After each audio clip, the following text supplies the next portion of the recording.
Subscribe to our YouTube channel and press the bell icon to never miss an update. Hello and welcome to the Daily News Simplified, an answer to what, why and how of newspaper reading. Today we will be analyzing the important news appearing in the Delhi edition of the Hindu newspaper dated 25th June 2020. The topics to be discussed today are reflected on your screen and the timestamping for the same has been provided in the description box below. So let's start. Now this news appears on page number 9 titled With Space Reforms, Private Sector to Get Level Playing Field. Now, as part of its structural reforms to rebuild the economy and make it more self-reliant and resilient, the Indian government has decided to allow private players to be part of the country's larger space program, which includes satellites, launches, as well as various space-based services. Hence, this move by the central government, wherein it has brought reforms to boost the private player participation, is being seen as a paradigm shift in the space sector. And this will enable the private companies to play a better role in interplanetary and outer space explorations in the future. Now, this news article is very important from the perspective of your prelims as well as for the mains as well under GS paper 3. Now, in my DNS dated 1st June 2020, we spoke about commercialization of space. In the beginning of that lecture, we read that how the role of the private players in the space sector is very limited to only making certain equipment or parts of the spaceship, and that the private sector does not get a full-fledged participation in the space sector. And this is what the government is now trying to change, wherein it wants to improve and enlarge the private players' participation in various verticals related to the space sector, including production and manufacture of satellites, launch of satellites, as well as leveraging and using space technology for various other purposes. Hence, the two major reforms brought about by the government is that the government has opened its space asset as well as data for the private players, and it has also created Indian National Space Promotion and Authorization Center, or the INSPACE. Let us look at them one by one. Now, what the government has done is that it has decided that the private players can use the infrastructure, facility, as well as various services of the ISRO to test and launch various satellites.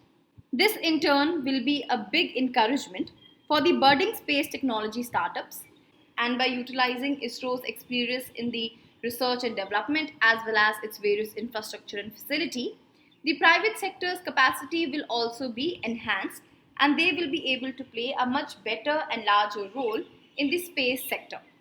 Because this decision by the government will reduce the cost of projects and launch time for the Indian private players. Hence, overall, the space technology sector in India will become more competitive at the global level as well. Therefore, this decision by the government is a very positive decision for the Indian geospatial community, because this move by the government will free up ISRO, and now ISRO can focus more on the research and development part of the space sector, whereas the private players will get the opportunity to expand India's space exploration and technology. Hence, it's a win-win both for the government as well as for the private players. Furthermore, earlier what used to happen is, considering the fact that the private players were not given such a leverage or the space to collaborate with the Indian government or ISRO for that matter in various space programs, they used to go abroad. They used to go to other countries and probably make better use of their technology and their intelligence. Hence, this move aims to start a culture of India not letting its human resource and other assets go unused locally. Hence, what we are trying to do is that we want to harness whatever human resource and assets we have amongst the Indians in India itself and stop them from going abroad. This again will do two things. It indirectly will create a lot of employment in our country and will totally align with government's Make in India initiative. Lastly, as far as the issue of data availability is concerned, now in India we have a lot of geospatial data, especially data related to remote sensing. However, this geospatial data is not available to the private companies and startups. So currently such companies, they go abroad where they can access this data. However, with this decision, this will change. Now, though this geospatial data is a very sensitive area and we will have to bring strict guidelines and regulatory mechanism, however, making this geospatial data available to the Indian private players will be a step in the right direction. Because if the geospatial data is made available to the various users in the country itself in a liberalized manner, then it will be of an immense help in the economic growth and successful implementation of various other projects which are launched by the government. Therefore, the government is also focusing on liberalizing the geospatial data policy. The second major decision is that the government has decided to create InSpace. Now, InSpace is basically a body which will provide very predictable policy as well as a regulatory environment. Therefore, it is safe to assume that the InSpace will function something like a regulatory body for the space sector. However, more information on InSpace is yet to come. All we know is that the government has decided to create InSpace, and it is this InSpace which will handhold the private sector and guide the private industries in various space activities by making policies which are conducive and encouraging in nature, and by also creating a regulatory environment which is friendly, easy to use and accessible. Now, this news article also mentions about NSIL, or the New Space India Limited. Now, the news to establish the New Space India Limited was announced in the budget of 2019. Now, the NSIL is a wholly owned Government of India central public sector enterprise, and it is considered as the second commercial arm of ISRO after Antrix. Now, the NSIL will function under the Department of Space, and its main aim is to commercially exploit the research and development work which has been done by ISRO and to boost the participation of the private players in the space sector.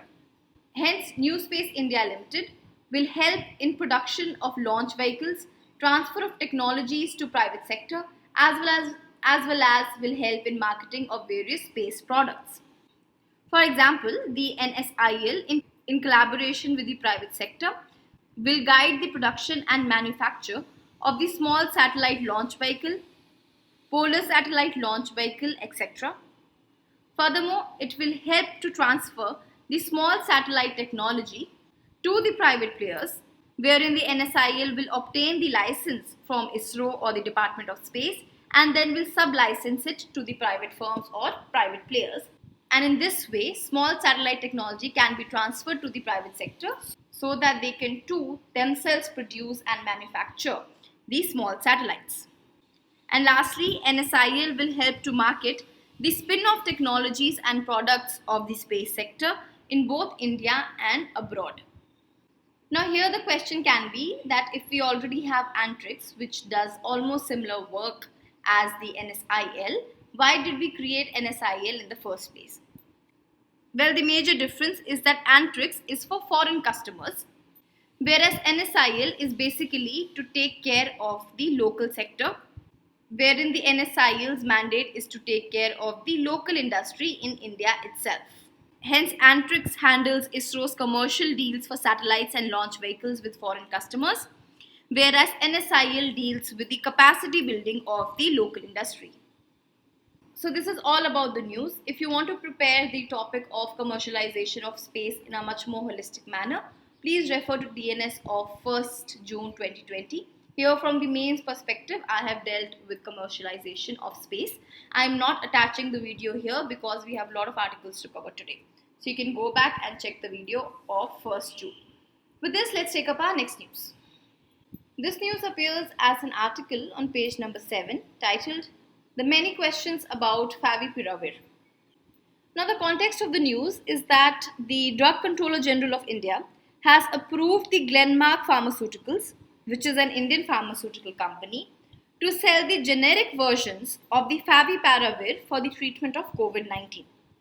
However, there are various issues with the way in which the DCGI has given this approval to Glenmark Pharmaceuticals, especially those related with the testing methods adopted in the clinical trials related to the Favipiravir.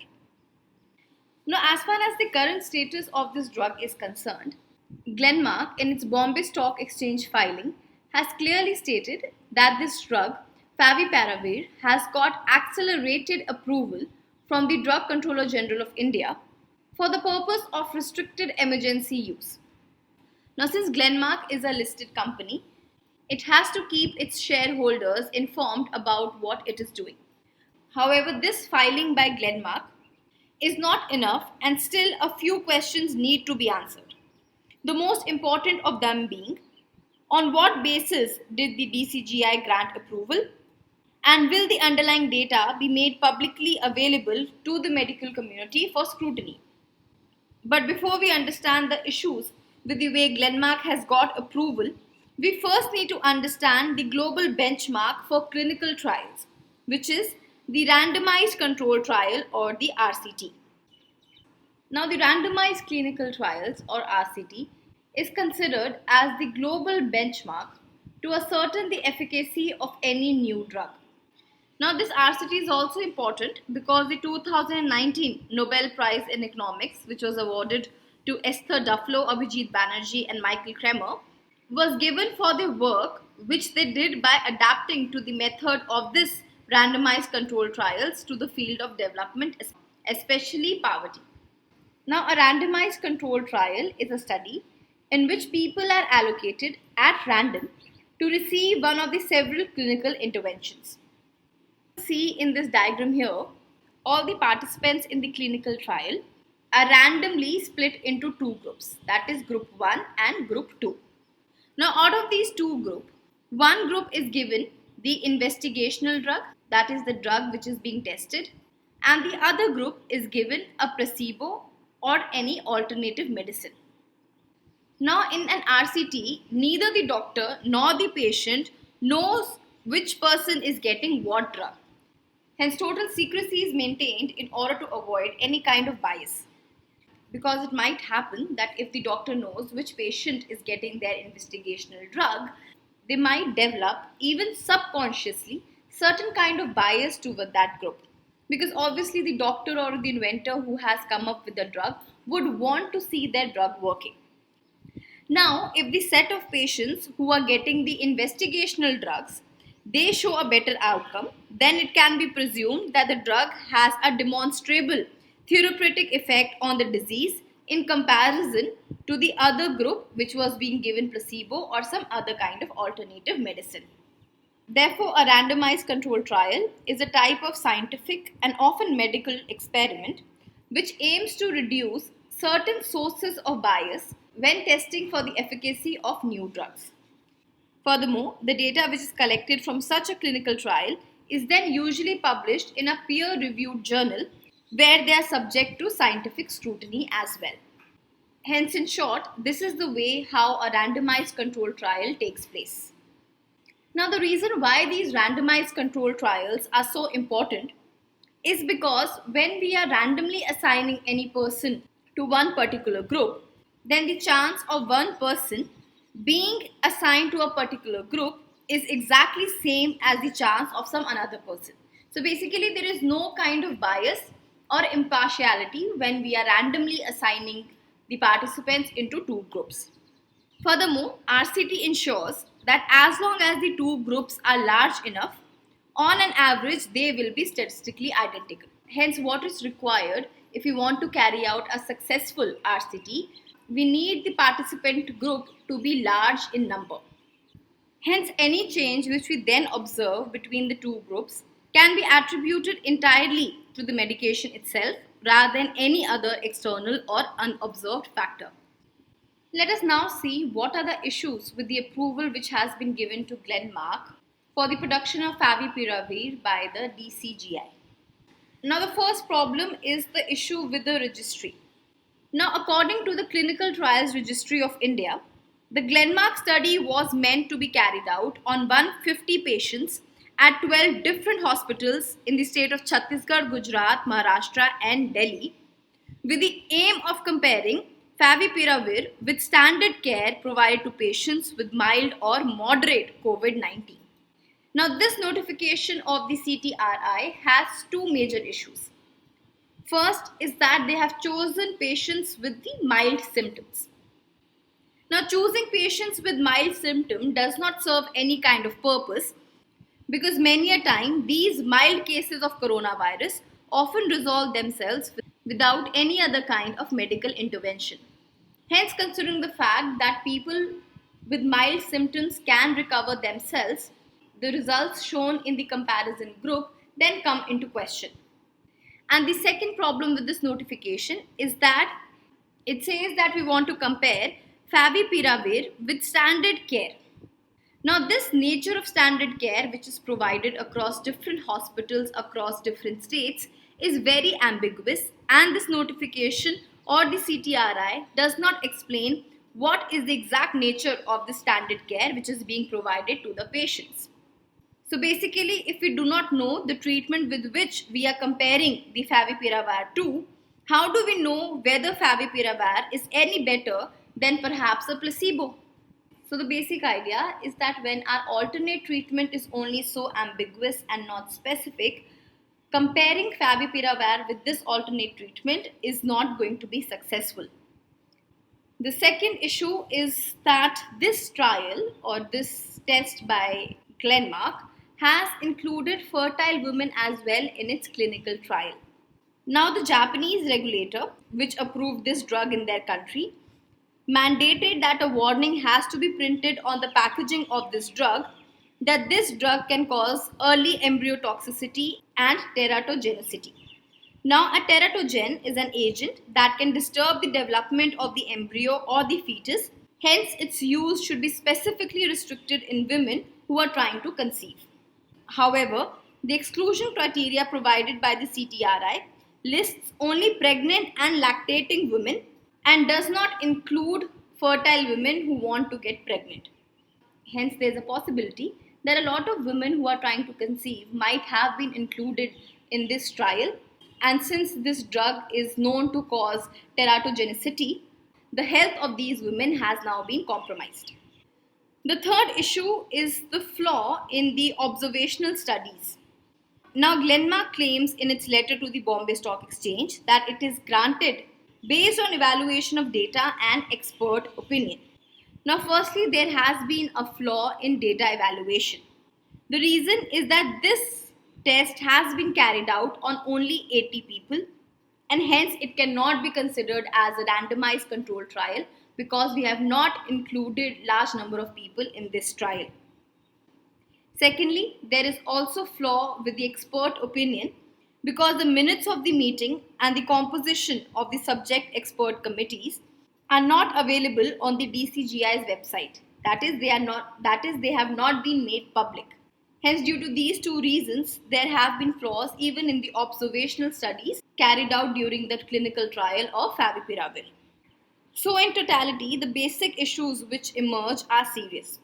Firstly, a culture of secrecy around drug approvals serves no purpose except to benefit pharmaceutical companies.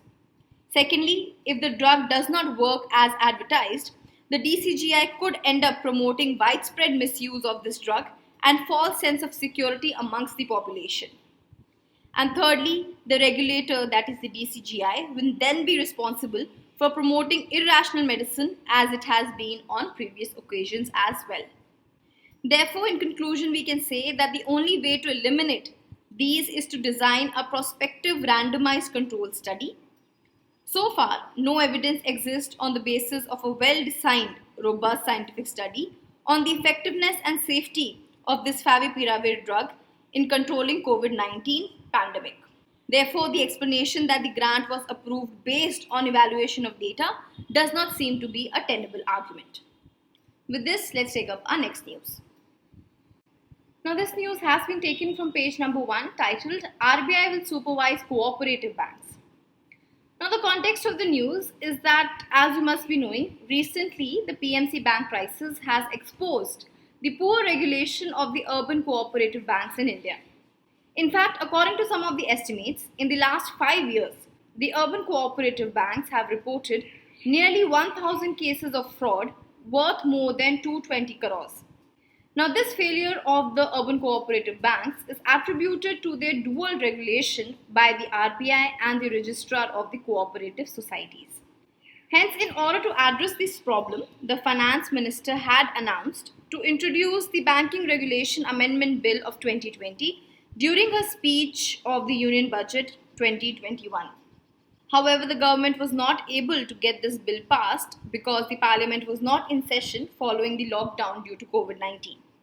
And now, the Cabinet Committee on Economic Affairs has decided to take the ordinance route to strengthen the regulation of urban cooperative banks by promulgating the Banking Regulation Amendment Ordinance of 2020. Hence, in this regard, today we will be first looking at the current structure of cooperative banking in India. Then we will talk about the present structure of regulation of cooperative banks and what are the present problems of the urban cooperative banks. Now, this flowchart has been taken from the website of RBI and it shows us the structure of cooperative credit institutions in India as of end of March 2017. Now, the cooperative banking structure in India is divided into two distinct segments, namely urban and rural. Now, the rural cooperative structure comprises of the short-term and the long-term cooperative credit structures. The short-term cooperative credit structure operates with a three-tier system, where at the lowest level we have the Primary Agricultural Credit Society or the PACS. Then at the district level we have the District Central Cooperative Banks, and then at the state level we have the State Cooperative Banks. On the other hand, the long-term cooperative credit structure comprises or the State Cooperative Agricultural and Rural Development Banks and the PCRDBs, also known as the Primary Cooperative Agriculture and Rural Development Banks. So as far as rural cooperative credit structure is concerned, please remember that they are divided into short-term and long-term. Knowing further details about these is not important, but you should have some vague idea so that if in the exam a question is asked, you can solve it through word association. Now the second segment is the urban cooperative banks. Now these UCBs cater to the financial needs of customers in urban and semi-urban areas. Now these UCBs are primarily registered as cooperative societies under the provisions of either a particular State Cooperative Societies Act or the Multi-State Cooperative Societies Act if the area of operation of that bank extends beyond the boundaries of one state. So this is the basic structure of the cooperative society's credit structure. You do not need to mug these up. It's highly unlikely that it will be asked in the examination, but just remember it through word association. Now let us look at the present system of regulation of the cooperative banks in India. Now, to simply put, cooperative banks in India are under dual regulation. By dual regulation, I mean that they are regulated by RBI and NABARD on one side and by the respective State Registrar of Cooperative Societies on the other side. So, usually we say it is the RBI and the State Registrar of Cooperative Society who are together regulating the cooperative banks. Only for certain specific kind of cooperative banks, RBI has delegated its powers to NABARD. Now let us look at their regulation in more detail. The first point is related to non-applicability. Now we spoke about PACS, which is the Primary Agricultural Credit Society, functioning under the short-term cooperative credit structure of the Rural Cooperative Society. Now this PAC as well as the long-term credit cooperatives are not regulated by the Banking Regulation Act of 1949. Therefore, automatically they are not regulated by the RBI. Furthermore, it is NABARD who conducts voluntary inspection of the State Cooperative Agriculture and Rural Development Banks, which is a part of the long-term cooperative credit structure. The second issue is of the regulation of the State Cooperative Banks and the District Central Cooperative Banks. Now, both these State Cooperative Banks and the District Central Cooperative Banks are registered under the provisions of the respective State Cooperative Society Act of the concerned state. Hence, there is a dual regulation here. So, all the banking related functions is regulated by the RBI, whereas the management related functions are regulated by the Registrar of the Cooperative Society. Moreover, Here, RBI has delegated its power of inspection to NABARD to conduct regular inspection of the state credit banks and the district central credit banks. Last is the regulation of the urban cooperative bodies. Now, as I mentioned earlier, if the urban cooperative society is functioning only in one state, then the registrar of the cooperative society of the concerned state will regulate it in addition to RBI. And if that urban cooperative bank is functioning in multiple states, then it is registered under the central registrar of cooperative societies. Here again, the RBI looks after the banking related functions, which include the supervision of UCBs, prescription of prudential norms for capital adequacy, income recognition, asset classification, liquidity requirement, etc. Whereas the various management related functions such as the incorporation, registration, recovery, audit, and liquidation of such banks are looked after by the registrar of the cooperative society. So the main pattern which you will observe here is that majority of these cooperative societies come under the dual regulation or the dual control of both the RBI and the registrar of the state cooperative of the concerned state. Now let us see what is the problem with the current system of dual regulation of these urban cooperative banks. The first problem, of course, is of dual regulation. Now, as spoken earlier, the urban cooperative banks are under the dual regulation of RBI and the registrar of cooperative society. Such form of dual regulation leads to lack of coordination between the two entities, and this enables the cooperative banks to escape from greater scrutiny, leading to financial irregularity and lapses and even various kinds of frauds. And this can be understood by looking at the PMC Bank case, where the PMC Bank was consistently underreporting its NPA, but both the regulators, that is the RBI and the registrar, failed to see the problem. The second issue is of poor regulation by the registrar of the cooperative society. Now, some of the core functions such as the audit of the accounts and the suppression of the board of directors are required to be carried out by the registrar of cooperative societies. However, some of the urban cooperative societies are controlled by the local level influential political leaders and businessmen. Hence, due to this strong political interference and pressure, the registrar of cooperative society is unable to perform their role efficiently. And even in the places where there is no political interference, we usually see that there is a nexus between the local level politicians or businessmen and the bank or their board of directors also. This too again leads to various kinds of frauds. The third problem is of lack of empowerment of the RBI. Now you must be knowing that the RBI has been adequately empowered to regulate the banking related functions of the scheduled banks. The RBI has been given the power to set minimum level of qualifications for the board of directors. It has the power to audit the accounts of such banks. It can supersede the board of directors of such banks. However, no such power of auditing or suppression of the board of directors has been given to RBI when it comes to regulating the urban commercial banks, and this in turn leads to laxity. Lastly, as far as the salient features of the Banking Regulation Amendment Ordinance is concerned, this ordinance does not put a complete end to the dual regulation of RBI and the Registrar of Cooperative Society. So please do not think that now the dual regulation has been stopped. No, the dual regulation still exists. However, what this ordinance has done is that it has curtailed the power of the Registrar of Cooperative Society, and it has substantially enhanced the regulation power of the RBI over the urban cooperative banks. For example, the audit of such banks will now take place according to the best practices laid down by RBI. Furthermore, RBI is now allowed to supersede the bank of directors of such UCBs. RBI can also lay down minimum qualification to become a board of director for these UCB, etc. Hence, the main idea of this ordinance is to tackle this third problem, that is the lack of empowerment of RBI as far as the UCBs is concerned. So this ordinance is aimed at strengthening the regulatory oversight of the RBI.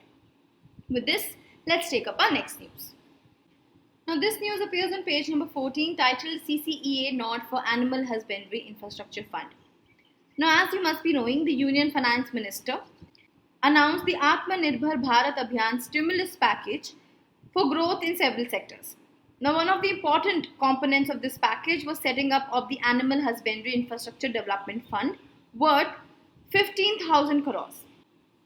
Now, finally, the Cabinet Committee on Economic Affairs has given its final approval for setting up of this fund and has also approved on the kind of incentives which will be provided under the scheme.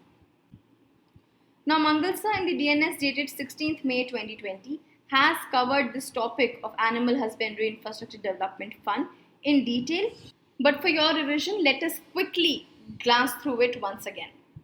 Now, as you must be knowing, India is the largest producer of milk in the world. Furthermore, the per capita availability of milk in India has increased to 375 grams per day as against the global average. However, most of the milk in the country is produced by small and marginal farmer as well as landless labor. Hence, it was required that we need to come out with a scheme where we can promote inclusive growth and development in this dairy sector in India. Now, considering the fact that we have a lot of high milk producing areas within India, such areas have a great potential to attract private sector investment. And this private sector investment can then lead to value addition and improvement in the cattle feed infrastructure. Hence, with this objective in mind, the government had set up a 15,000 crore worth Animal Husbandry Infrastructure Development Fund. And under this fund, certain financial incentives will be given for private sector investment in certain niche products such as milk powder, ghee, butter, cheese, etc. Now, the Cabinet Committee on Economic Affairs has now approved what kind of incentives will be available to the beneficiaries under this scheme. Now, the eligible beneficiaries under this scheme are the farmer producer organizations, MSMEs, as well as Section 8 companies, private companies, and even individual entrepreneurs. Section 8 companies include companies set up under Section 8 of the Companies Act for charitable and non-profit objectives. So, Section 8 companies are basically not-for-profit companies. Furthermore, the benefits which will now be available to these beneficiaries is that firstly, 90% of the investment will be provided in the form of loan by the scheduled banks. So, the beneficiaries can get 90% of their money in the form of loan from any scheduled bank. Secondly, a 3% interest subvention will be given to these beneficiaries. Thirdly, 2 years moratorium period will also be given for the principal loan amount. And lastly, up to 25% of credit guarantee coverage will be provided to the borrower or the beneficiary. So these are the points which you need to keep in mind from the perspective of the prelims. With this, let's take up our next news. Now, this news is the lead article appearing on page number 6, titled China, Kashmir and the Ghost of August 5th. Now, in this article, the author is highlighting that the decision of the Government of India to abrogate Article 370 and the consequent change in the status of J&K into a union territory has opened a second front for India in the form of China. Now, in this article, the author is talking about how the India-Pakistan relationship has changed and how the India-China relationships have changed following August 5th decision of the government. Now, India-Pakistan we have covered various times, so I'm going to discuss that very briefly, and we will focus more on the India-China situation and the importance of Aksai Chin for both the countries. First, let's look at the impact of the abrogation of Article 370 on India-Pakistan relationship. Firstly, the author feels that the violence in Kashmir is likely to rise as compared to 2019 level. Second, the impact of the August 5th decision goes beyond a mere spike in the violence in Kashmir. Now, as per the author, a perception has been developed in Pakistan that India, by unilaterally changing status of J&K, has undermined the tenets of the Shimla Agreement of 1972. Because it is this Shimla Agreement of 1972 which forms a key basis of bilateral relations between the two countries, especially managing the line of control in Kashmir. Now, author feels that if Pakistan thinks that India has undermined Shimla Agreement, Now, this could have a serious implication in the sense that now the agreement which will govern India-Pakistan border in J&K will no longer be the Shimla Agreement, but will be the agreement which was signed between India and Pakistan in Karachi 1949 after the end of the First War in 1948. Hence, the first serious consequence is that the agreement which dictates the bilateral relationship between India and Pakistan will now change. Then the second important consequence is that the author thinks that all the territorial adjustments between the India-Pakistan border which were made after the Shimla Agreement can now become null and void. Because it was the Shimla Agreement which formalized various territorial changes which took place after 1949 until December 1971. And such territorial adjustments can become null and void. Here also the author feels that the current ceasefire agreement which India and Pakistan signed in 2003 was basically a reiteration of the ceasefire agreement which was declared after the end of 1971 war. Hence the question which is now in front of us is that the existing ceasefire agreement between the two countries can also come to an end. And more importantly than the ceasefire agreement, the other question is that if we are considering that the Shimla Agreement is dead, does it mean that the line of control, which replaced the ceasefire line in 1971, also stands nullified? Hence, the second major issue is that it can nullify the ceasefire agreement and the line of control between India and Pakistan. Second, let us talk about what is the impact of this decision on India-China relations, considering now China has become a third party to this Jammu and Kashmir dispute. Now, the author feels that after the abrogation of Article 370, Indian government made certain rhetorical statements. And one of such rhetorical statement was that India will take over control of Aksai Chin. Now, if we sensibly look at this situation, we know that India would never try to take control of Aksai Chin forcibly from China. However, after the abrogation of Article 370, there were a lot of rhetorical statements by the Indian government, probably in the flow of the moment. However, these rhetorical statements by India, especially related to Aksai Chin, has alerted China and has made China very uneasy. The reason for China's uncomfortableness is two. Firstly, as I stated, after the abrogation of Article 370, India made strong official claim about Aksai Chin, which is currently occupied by China. Secondly, now that India has brought Ladakh under the central rule, this has annoyed Beijing because now Ladakh is controlled by Delhi directly. Hence, China feels that the control over Ladakh has now increased. And lastly, this decision of India has complicated the already complex boundary talks which were going on between India and China. Next, let us see what is the importance of the region of Aksai Chin for both the countries. Now, Aksai Chin has a great strategic importance for both India and China. Now, as far as India is concerned, Chinese aggression close to the eastern Ladakh front can disturb India's hold over Siachen Glacier, and this in turn can compromise the security in the western frontier as well, given the fact that both Pakistan and China have a close partnership. So it is very logical that if India's hold over Siachen Glacier reduces, then it will also compromise India's hold and security in the western front as well. Then, as far as China is concerned, Aksai Chin is very important because of CPEC and access of China to Central Asia. And in fact, Aksai Chin is part of China's Belt and Road Grand Strategy. Therefore, for China, it needs to have Aksai Chin under its control if it wants CPEC and BRI to see the light of the day. Further, the author feels that the abrogation of Article 370 has brought Pakistan and China closer even on the Kashmir issue, because already China and Pakistan were enjoying a bonhomie as far as a strategic alliance is concerned. But now, after India's decision, Pakistan and China are also enjoying a closer relationship as far as the Kashmir issue is concerned, because both Pakistan and China now have certain apprehension as far as the territory in that region is concerned. Therefore, by bringing China and Pakistan closer, India now faces the dual challenge in the form of Pakistan and China in the Kashmir-Ladakh region. Hence, the author feels that rather than engaging China economically, multilaterally, and regionally, what India has done is that India has strengthened the China-Pakistan alliance and has brought them closer than ever. And considering the fact that the geopolitics in South Asia are changing faster than we had earlier imagined, India should be much more careful regarding the decisions it takes. And whatever decisions India is taking, now those decisions should not be based on any kind of political rhetoric. Rather, it should be based on strategic assessment. With this, let's take up our next news. This news has been taken from page number 6, titled Signaling Intent.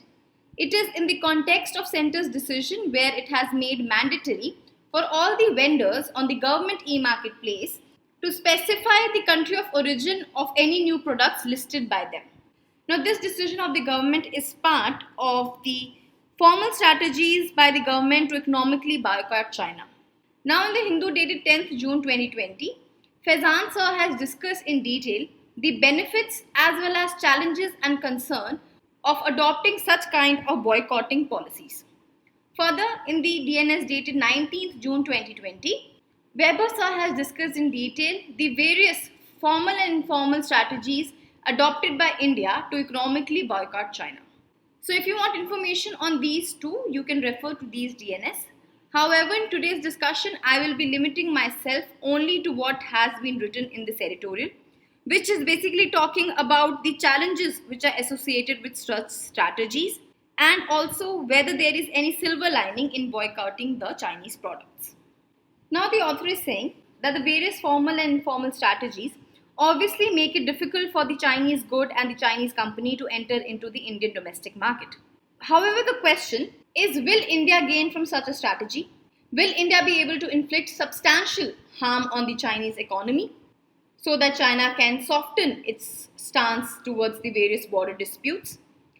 Hence, to answer all these questions, the author says that we need to dig deeper by taking into account facts and figures as well as the nature of trade between India and China. The first challenge associated with such strategy is that they will cause minimal impact on Chinese economy. Now, India accounts for only 3.1% of China's export. Furthermore, even China's FDI in India is not much and is only around 2.3 billion. Hence, boycotting Chinese goods will have minimal impact on Chinese goods and company. Further, we need to realize that Chinese goods have made inroads into other various countries including Africa. Hence, China always has the option that it can enhance its export to other countries if at all its imports to India decreases. Second challenge is that such boycott will have adverse impact on the Indian economy. If India boycotts Chinese goods or imposes higher tariffs on Chinese goods, this will create an impact on domestic manufacturing and job creation. And the reason for this is the nature of trade between the two countries.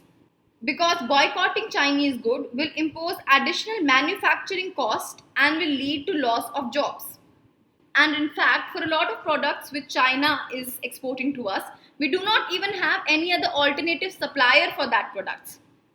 To give you an example here, let's take electric vehicles. Now, China accounts almost 3/4 of the global battery manufacturing capacity. So if India will boycott Chinese manufactured battery, then India's ability to adopt electric vehicles will also be critically curtailed. Lastly, there is a possibility that China too will opt for a tit-for-tat action, where the Chinese government may also impose additional tariffs on Indian goods entering into the domestic market, and this again would affect India's export to China.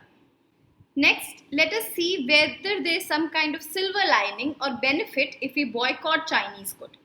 Now, as per the estimates of Confederation of All India Traders, almost 1/3 of Chinese imports constitute low technology goods, which were in fact earlier made by Indians or were still being manufactured in India but in smaller quantities. Hence, it is felt that these local brands and products do have the chance to replace if these Chinese goods are discouraged. Furthermore, we can try to increase the production of about 3,000 products such as toys, fabrics, kitchenware, cosmetics, etc., so that we can provide substitute for Chinese products. and this move by India will also give a boost to MSME sector, which has been hit hard due to the COVID-19 crisis. Further, the author feels that it is not a very difficult task to substitute Chinese goods with Indian goods. And to draw the point home, he gives us the example of the personal protective equipment. Now, following the COVID-19, within a short span of 2 months, India has become the second largest producer of the PPE. Hence, this gives us the confidence that India can repeat the same feat with respect to other goods as well. So this was all about this article. Let's take up our next news. Now, this news has been taken from page number 10, titled Education Gap Widened UNESCO. Now, this article as such is not very important, but the few points which are mentioned in this article can be written if at all a question is asked on social issues related to education and the impact COVID-19 has had on it. Now, UNESCO has released the 2020 Global Education Monitoring Report. As per this report, almost 40% of low and lower middle income countries have not supported various learners who are at risk of exclusion during the crisis, such as the poor people, linguistic minorities, or even learners with disability. Now, since April 2020, almost 91% of students around the world were out of school. And the most common response of the various governments was to replace classroom instructions through distance learning solutions. However, the various distance learning solutions such as radio and television lessons, online classes, etc., have all been an imperfect substitute for actual classroom kind of environment instruction. Furthermore, in India too, achieving educational continuity has been difficult because of the digital divide which is prevalent in our country. A lot of students and teachers do not have access to adequate internet connections, equipments, or even working conditions to take advantage of the available platforms. Furthermore, the closing of various schools has interrupted support mechanisms for many disadvantaged students. For example, resources for blind and deaf students are not available. Children with learning disabilities are finding it very difficult to cope up with the solution and adapt themselves to new form of learning. Furthermore, for all those poor students who were dependent on the schools for free meals or even sanitary napkins, for them this entire period has been very difficult. So you can use these few points if at all a question on education is asked. With this, let's go to a prelim summary. Now there are two other very small news. One is given on page number 14, titled India GDP to contract 4.5% on COVID-19. Now, the International Monetary Fund has come out with the World Economic Outlook and is predicting that India's GDP will contract to 4.5%. So, from the perspective of prelims, all you need to know that IMF releases two reports, namely World Economic Outlook, and the other report is the Global Financial Stability Report. Second, we have an article on page number 9 titled OBC Panel Gets 6-Month Extension. The only thing you need to remember here is that the government in 2017 constituted a commission to assess whether there can be subcategorization of other backward classes in India or not, and this commission is headed by the retired Delhi High Court Chief Justice G. Rohini. So please remember the name of commission only as far as the prelims examination is concerned. With this, we come to an end for today's discussion. Let's take up the question for the day.